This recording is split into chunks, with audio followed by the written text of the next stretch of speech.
Welcome back to Grifters Are Gifted, the show where we try to separate the saints from the sinners. Or at least figure out if someone's changing the world or just lining their pockets. That's it. And I think today's subject is really going to challenge us, right? Because we're diving into the world of, well, gurus. Self-proclaimed gurus, spiritual leaders, And it's a tricky landscape to navigate. It is, because how can you tell a true visionary from a cunning con artist? I mean, that's the million-dollar question, isn't it? It is, and that's what we're going to try to do today. This pull towards those who promise enlightenment or healing or a deeper connection with the divine. It's powerful. It is. And the potential for exploitation is always there. Lurking right there under the surface. Exactly. And today's subject really, I think, embodies both of those things. He does. Asaram Bapu. He was once one of India's most prominent spiritual leaders. Millions of followers. Vast financial empire. But his journey took a dark turn, ending in a conviction for rape and imprisonment. Yeah, grifter or gifted.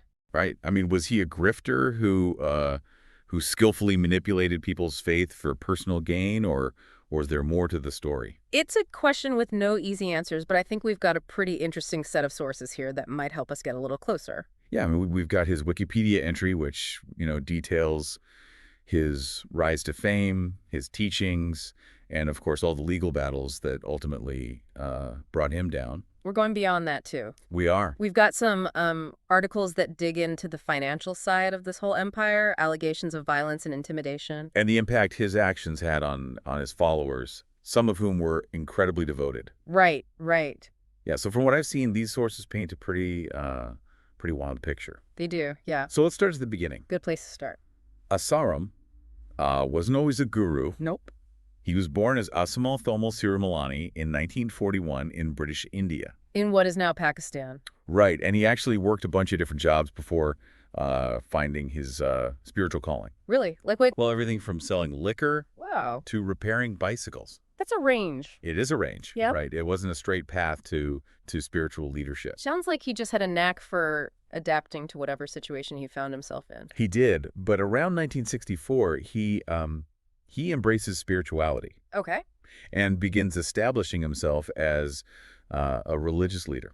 And then things started moving pretty quickly, didn't they? They did. Just 7 years later, he builds his first ashram in Ahmedabad. Wow, that's a quick rise. It is. He later moved his base to Motera, and that's when things really started taking off. Motera, right. That's where the ashrams become hubs for his unique brand of spirituality. Yeah, a real mix, it sounds like, of humor, music, religious teachings. It really resonated with people. It did. He also cultivated this image of accessibility and generosity. Like the feasts, right? Where he would personally serve food to his followers. Yeah, the sources even mentioned that he would distribute utensils himself. Really?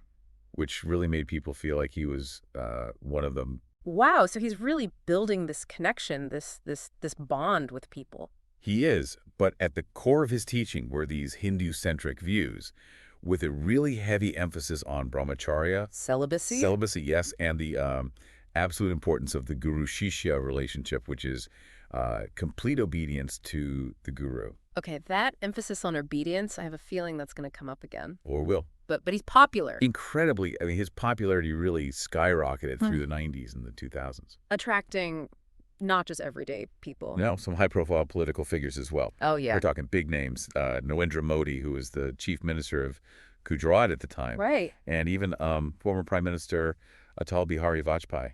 Those are some powerful connections. They are. So he's got a lot of influence. By 2013, he was claiming a following of over 40 million people worldwide, with ashrams everywhere. He had built an empire. He had a genuine empire. But even during this meteoric rise, there were cracks starting to show. Yeah, there were reports of multiple children dying under mysterious circumstances at his ashrams. What? Yeah, with parents alleging cover-ups. Oh, no. And harassment by the police when they tried to seek justice for their lost kids. So it's like, while he's building this image of a benevolent spiritual leader, there's this other side. There is. A darker side. This potential willingness to silence dissent and protect his reputation at all costs. And remember that emphasis on obedience to the guru. Right, right. You can see how that might make it difficult for followers to question his actions. Even when they're faced with these disturbing allegations. Yeah, absolutely. And the controversies weren't limited to these deaths. There were also accusations of land grabbing. Land grabbing. Yeah, with Asaram allegedly using his followers to intimidate authorities and illegally acquire land for his ashrams. So like he's almost creating his own world. Like his own rules. Yeah, where he's above the law. That's a powerful way to put it. Yeah. And then there's the financial side of things. Right. Remember those 42 bags of documents? Yeah. They revealed these elaborate financial schemes allegedly involving volunteer devotees, bank accounts being used to move huge sums of money around. Right. So it suggests this level of financial complexity And potential manipulation. that starts to cast doubt on his claims of spiritual purity. And detachment from material wealth. Definitely raises questions about his motives. And to top it all off, in 2017, Yeah. Asaram is publicly denounced as a fake Baba A fake Baba by who? by the Akhilesh Bharatiya Akara Parishad, which is it's basically the top organization of Hindu saints in India. Okay, that's a significant blow.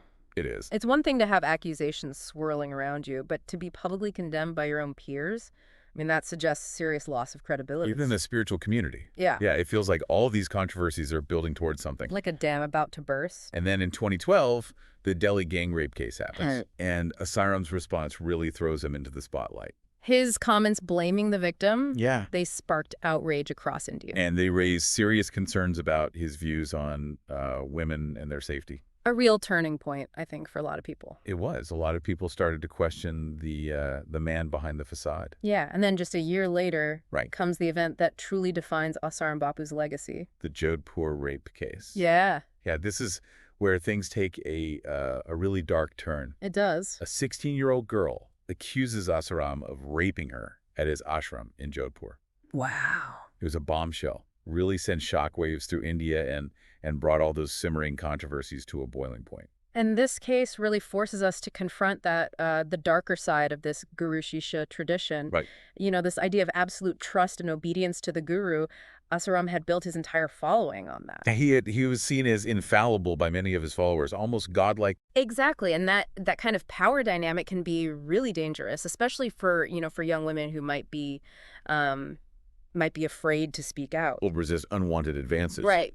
Exactly. So this case, this young girl was staying at the ashram with her parents for religious reasons. Mhm. And according to the allegations, Asaram summoned her to his private quarters under the pretense of performing an exorcism ritual. That's chilling. It is. And the girl's parents, who were devout followers of Asaram, were just devastated when their daughter came forward with these accusations. It must have just shattered their world.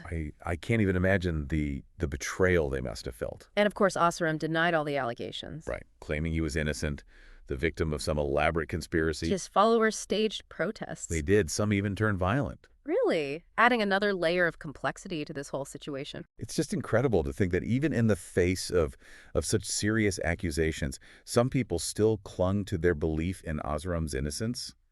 What do you think contributed to that unwavering faith? I think it speaks to just the power of belief systems, and the deep emotional connection that people can have with their spiritual leaders. For many of these people, Asaram wasn't just a guru. He was a beacon of hope, a source of comfort in a chaotic world. Accepting his guilt would mean that their faith had been misplaced all along. I mean, that's a difficult thing for anyone to do. It is. And remember, Asaram had cultivated this image of himself as this holy man, someone who was above reproach. Right. So for some people, it was just inconceivable that he could be capable of such heinous acts. But the evidence against him was pretty damning. It was? It was. The trial went on for years, with numerous witnesses coming forward to testify.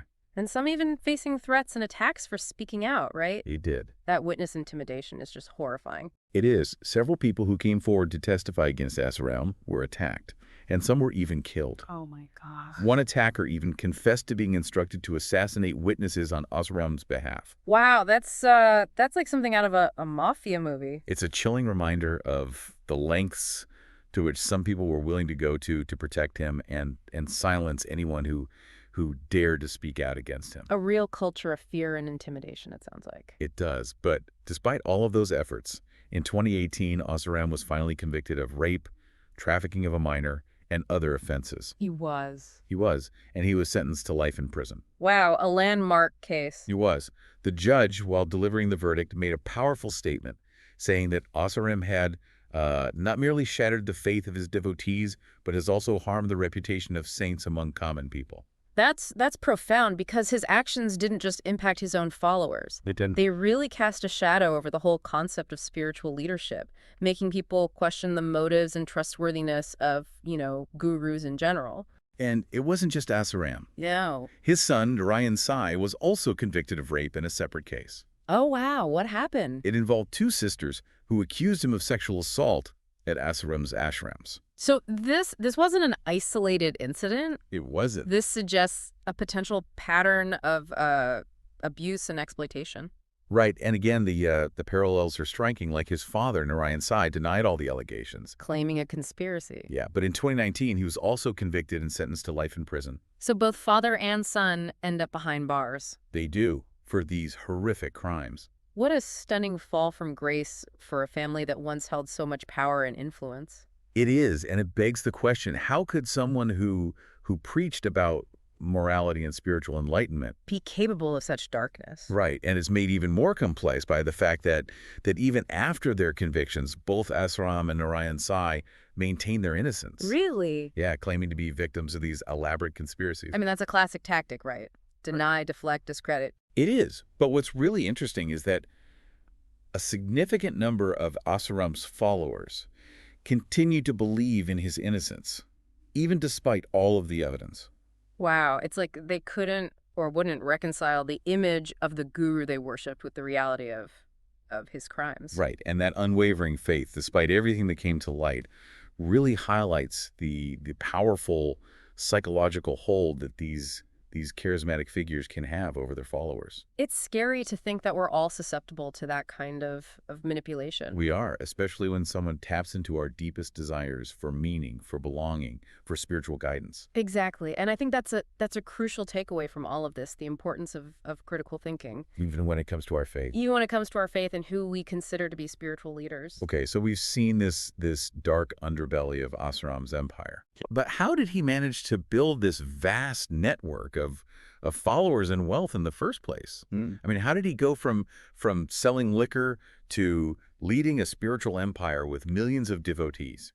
Yeah, it's a fascinating question, isn't it? Because when you look at Asaram's rise to power, You see this mix of charisma, ambition, and a shrewd understanding of how to tap into people's spiritual yearning. he was a master of self-promotion. He was. Utilizing every avenue available to him, Right. television, radio, public gatherings. To spread his message and build his following. He understood the power of media, He did. and he used it effectively. Yeah, he created this larger-than-life persona. Right. He wasn't just a guru sitting in an ashram. Nope. He was a media personality, a brand. Yeah. And he carefully crafted that brand, presenting himself as this humble, accessible saint who was just dedicated to serving humanity. He really blended this mix of humor and music and religious teachings into his sermons. Making them engaging and appealing to a wide audience, They resonated with people. especially those who were feeling lost or disillusioned with modern life. He provided this sense of certainty And stability. in a rapidly changing world. And Right. don't forget, he tapped into this growing sense of Hindu nationalism, Oh, yeah, aligning himself with right-wing political figures. which further amplified his reach and his influence. Those political connections, they're really key here.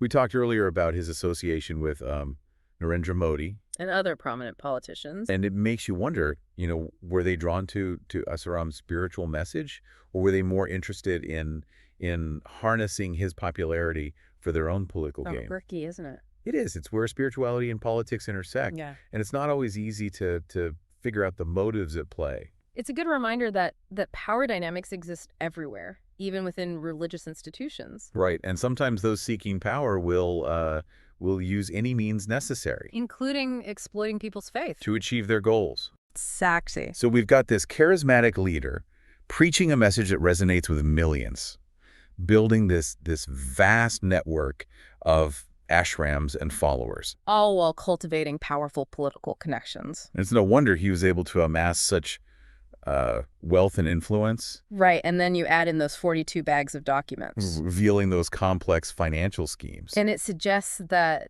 behind this facade of spirituality, there was a calculated effort to accumulate wealth and power. Potentially at the expense of uh, his followers' devotion and trust. Exactly. It raises those tough questions again. Does it? It does. Was this really about spiritual enlightenment? Or was it all just a cleverly disguised money-making operation? Was Asaram a genuine visionary?